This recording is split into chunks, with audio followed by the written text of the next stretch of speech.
and Tuck had an amazing impact on the game. I thought those two guys, they got everyone. I think Jalen was involved too with deflections, keeping it alive. I thought we had a size advantage. We took advantage. I thought that in our passing and our ability to force turnovers and that turn the ball over. I think we ended up with 19 more shots. I'm not even looking. I'm guessing that. You're going to win games. So, you look at it, we shot 47%. They shot 55, shooting 63 at halftime, but we were still up because we had more shots at the basket. That was huge for us. Just overall, what did you make of PJ's performance today? He was great. Just his energy. I think, tonight, like, obviously our skill guys were great. James, I thought, one of his best games at being, a catcher, where he's calling the perfect game.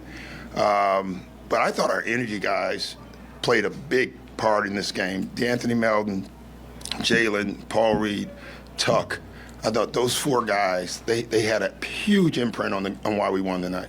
You can kind of see how much healthier he is on those step back threes that he's hitting when he's Dinwiddie down 4 feet and kind of just having that quick twitch back. Yeah, well, he's in shape. He's healthy. He's confident in how we play. Now, last year, everything was, even when he was playing, am I doing the right thing here? So there was a lot of good there. What was the issues inside the arc in the first half? I think you were shooting like 55 or 60%, I think, and then like 30 on twos. Is that something they were doing, or you guys? No, we had good shots. It's funny. I thought, I said it at halftime. I said, guys, for the record, we're getting great shots, and we're not making them.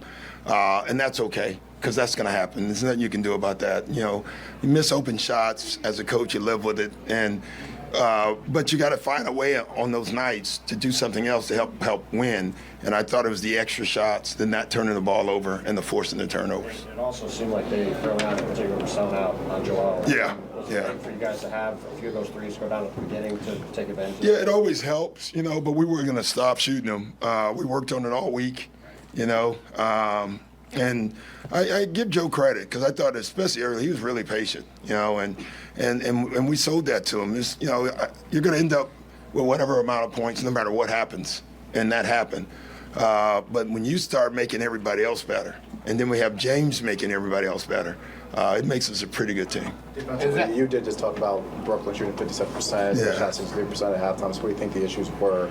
Well, listen, at halftime, Bridges was destroying us, and the first half for him, it was like being on the beach.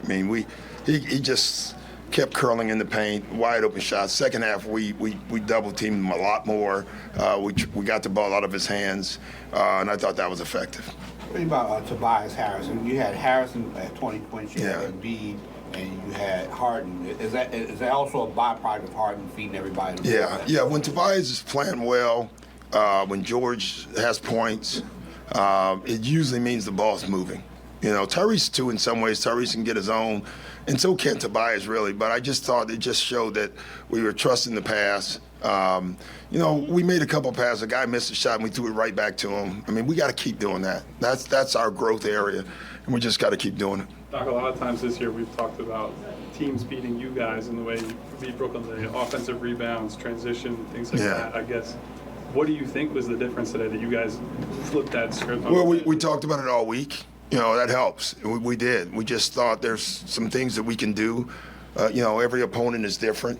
But we thought we had a size advantage. Let's use it. Let's still get back in transition, which we did overall. First half, I thought we lost their three-point shooters in transition a couple times. But I thought we did both. We were able to crash the glass and get back and take away their shots. Doc, it felt like when you guys were going drop on McHale and he was getting, attacking in space, also some good weak side activity with you guys turning him over. Yeah. So what were you trying to do schematically to turn it? Just make him play in traffic more. I just thought he had, visualization. He had the highway in the first half. In the second half, it was a traffic jam. And that's how he has to play. He's too good. He's too long. And that's the other thing that, we talk with Melt. Like, when you're helping off of Bridges and you get back, he doesn't even see you. He's too long. You got to get under him and make him put the ball on the floor. And I thought we did better in that. You talked about the size of it. You talked about the size advantage. Just obviously you guys have been efficient anyway. Yeah. Three, but Yeah. when you have that big a size advantage, Yeah. you got to come in and dig and ready Yeah. to double and help. But you still got to pass the ball. You know, we did a baseball thing all week where every pass was a ball or a strike, and we were throwing a lot of balls, and you missed those shots. But when you throw a lot of strikes right in you make those shots. And I don't know if you saw a couple guys. Every time a guy tucked through one, he was counting down the floor, strike two.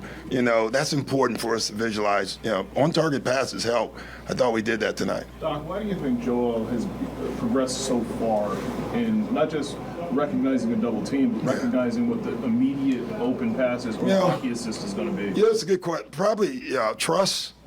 You know, trusting his teammates. We work on it. Put them in the elbow where he can see it. And he works on it. So probably all those together and maturity. I mean, all those things are probably all those things are the reason. But it's good for him to see how much he can do with a pass to help his teammates. That's a good thing for our team. What did you make of the energy in the building tonight? It was awesome. It was great. You know, I always, you know, as a coach, you always worry about literally everything. And I think I saw that 1 o'clock game, and I was like, I hope they go in at night tonight, on Friday night in Philly, and come out. And it was awesome. Even last night, you know, you look out your window, it was blue everywhere.